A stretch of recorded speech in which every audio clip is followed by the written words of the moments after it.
2008 एक ऐसी तारीख जो हर भारतीय के दिल पर जख्म की तरह छपी हुई है। मुंबई पर हुआ वो आतंकवादी हमला जिसने पूरे देश को हिला कर रख दिया। लेकिन क्या आप जानते हैं कि इस हमले के पीछे की साजिश सिर्फ पाकिस्तान से नहीं बल्कि अमेरिका में बैठे एक आदमी ने भी रची थी।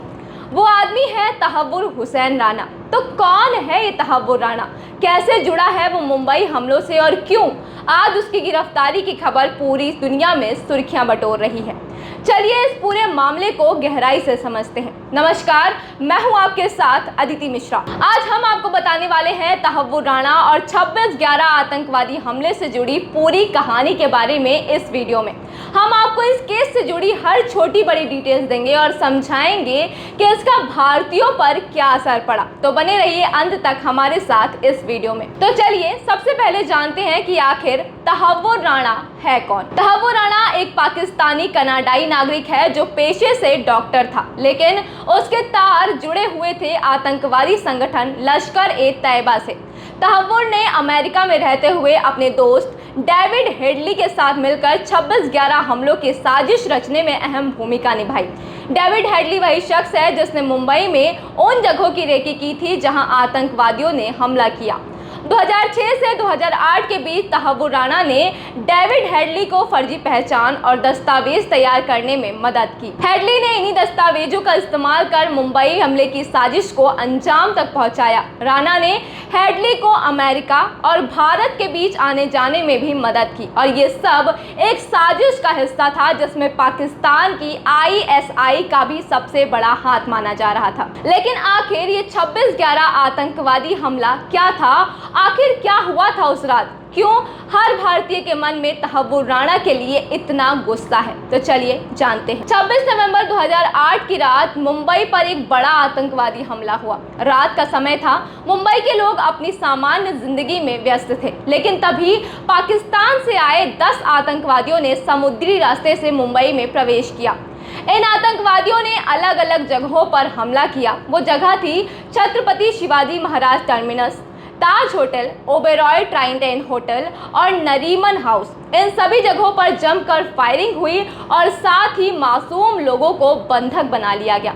CST स्टेशन पर गोलियों की बौछार में सैकड़ों यात्री घायल हुए। ताज होटल और ओबेरॉय ट्राइडेंट में आतंकवादियों ने दर्जनों मेहमानों और स्टाफ को बंधक बना लिया था। नरीमन हाउस में एक यहूदी परिवार को निशाना बनाया गया। इस हमले में 166 लोग मारे गए और सैकड़ों लोग घायल हुए। लेकिन फिर लगभग 60 घंटे की लड़ाई के बाद सभी आतंकवादियों को मार गिराया गया। लेकिन अब सवाल ये उठता है कि तहव्वुर राणा को कब और कैसे गिरफ्तार किया गया, तो चलिए वो भी जानते हैं। दरअसल 2009 में अमेरिका की फेडरल ब्यूरो ऑफ इन्वेस्टिगेशन यानी कि FBI ने राणा को गिरफ्तार किया। उस पर अमेरिकी अदालत में मुकदमा चला और उसे 14 साल की सजा हुई। लेकिन मुंबई हमले में उसकी भूमिका के लिए भारत उसे अपने यहाँ लाना चाहता था।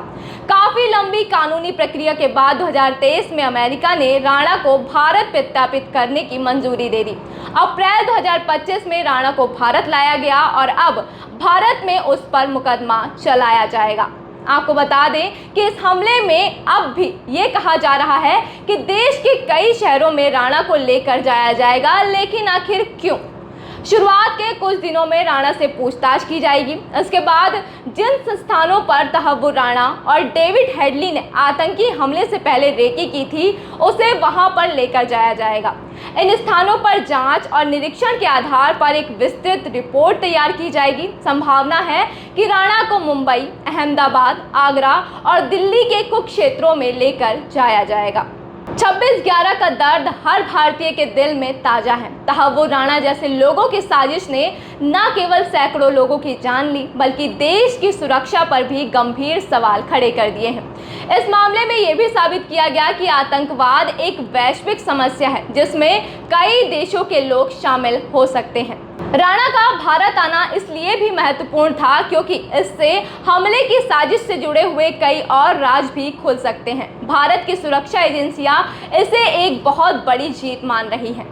तो दोस्तों, ये थी तहव्वुर राणा और 26/11 केस से जुड़ी हुई पूरी कहानी। अब देखना ये होगा कि भारतीय एजेंसियां इस मामले में क्या क्या खुलासे करती है और राणा पर क्या सजा तय होती है। तो आज के लिए बस इतना ही।